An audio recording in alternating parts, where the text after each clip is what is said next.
After the amalgamation of Nigeria in 1914, many believe that Nigeria will stand. Nigeria is not meant to. Nigeria is more like a company, which some people who owns the company determine what goes on in the company. They determine who they hire as the president, and as well as when you have judges and House of Rep members, senators, and all of that. Those who own the company called Nigeria. When you read the history of Nigeria, you will understand better. But however, let's watch this video. From today, June the 6th, 2017, when this proclamation is signed, the North, a critical player in the Nigerian project, hereby declares that it will no longer be disposed to coexisting with the Igbos and shall take definite steps to end the partnership by pulling out of the current federal arrangement. 2.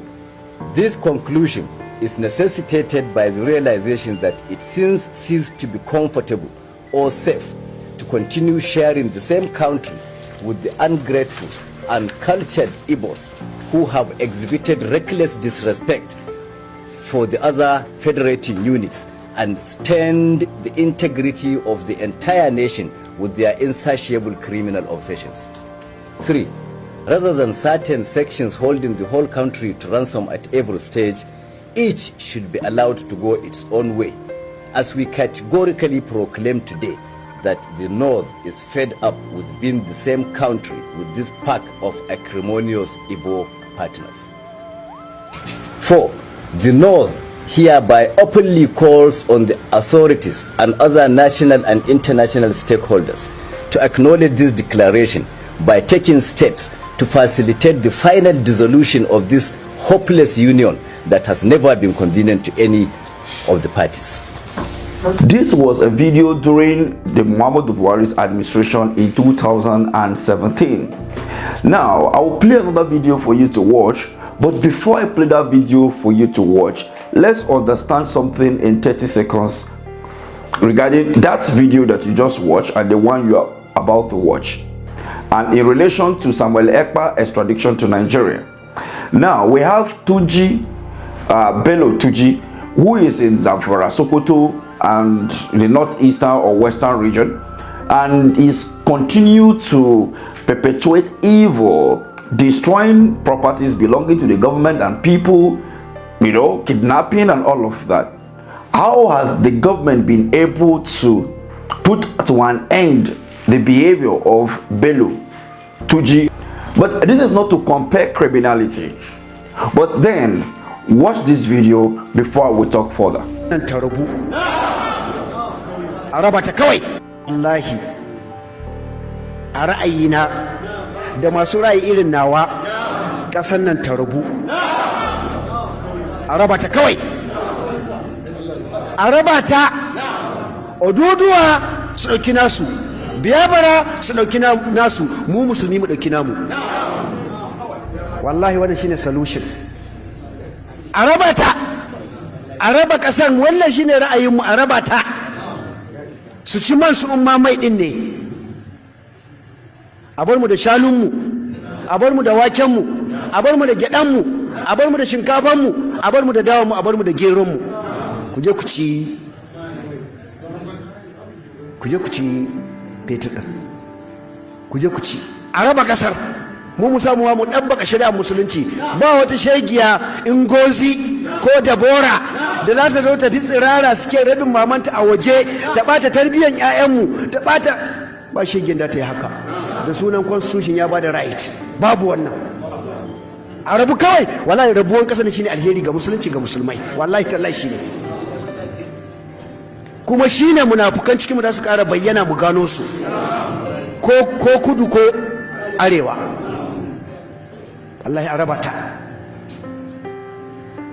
domin ba za mu yarda ana kashe mana 'yan uwan musulmi ba mu kuma su suna zaune a nan lafiya ba zai yi ba gwamnati ki ta kinnot ba za mu yarda ba ba za mu yarda a kashe mutane musu suna zaune a lafiya suna ɗebe matattalin arzikin ƙasa ba za mu yarda ba wannan ba an fa zo wajen red line ba za mu yarda da wannan ba shine gaskiyar magana ba za mu yarda ba yawa ko da a yi stopping ko kuma a yi yaƙi. Wannan shine gaskiyar magana.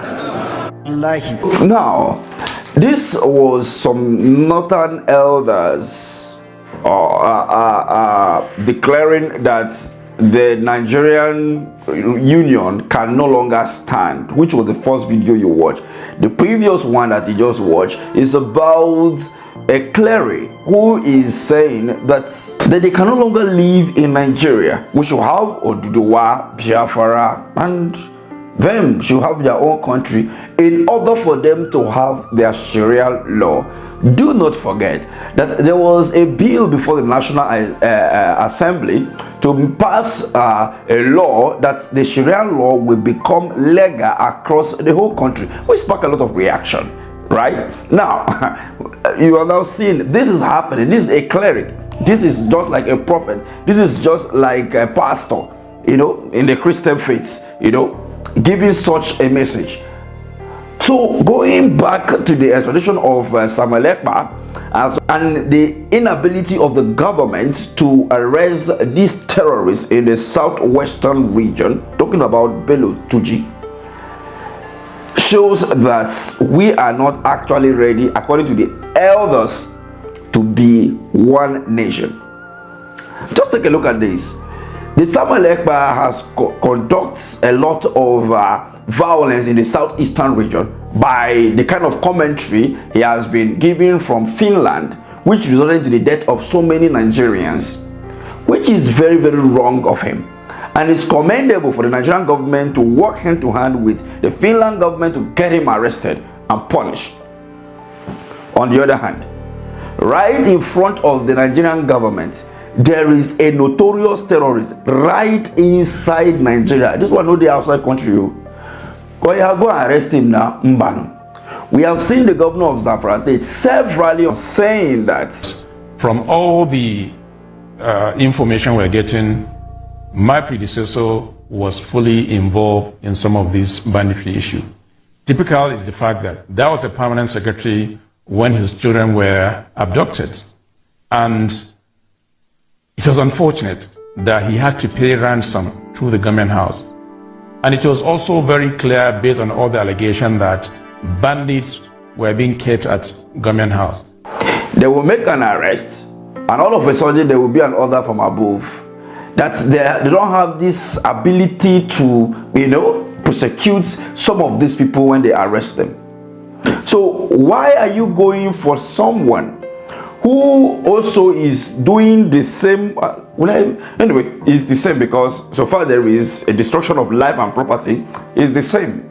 But when you look at that of Samuel Ekpa to a very far extent, you understand that there is an agitation. There is an ideology. They are actually looking for a separation from a family called Nigeria. It is not for some certain, whichever way, trying to extort people per se, but the government is not listening to the agitation. How do you end the agitation even when you are keeping Nnamdi Kanu for 4 or 5 good years without, you know, obeying court orders? Even when courts have asked for his release, you still keep him there. So looking at this carefully, you will understand that the arrest of Samuel Ekpa, Nnamdi Kanu, and all those separationists, see, it is not necessary, because those people are demanding to leave Nigeria because they feel unsafe. They feel that they are marginalized. What have you as government, what have you done, you know, to make sure that they feel among, or that they are part of the family called Nigeria? It is because they don't feel it. That's why they want to go, and they are pressing your neck, let us go, and you are not allowing them. And for that reason, maybe you see the reason why you are seeing some violent activities in the southeastern region. I believe that there was no any form of violence in the southeastern region until Nnamdi Kanu was picked up. And after he was picked up, brought to Nigeria, what happened? We're now seeing all the violence going on in southeast. Now, if they return Samuel Ekpa to Nigeria, what next? Maybe another one will come up. And this will now turn to what is happening in the southeast, northeastern region. And then you have the northeast and the southeast unlivable. Nigeria will turn to Somalia, or turn to one of those war regions of the world.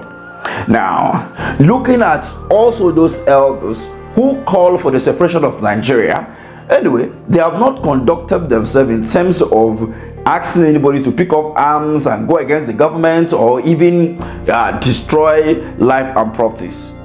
But we also saw that Sunday Igbo was somehow, they went after him to get him arrested before he flew, and he was eventually picked up in Cotonou and arrested there, detained there before he was granted bail and all of that.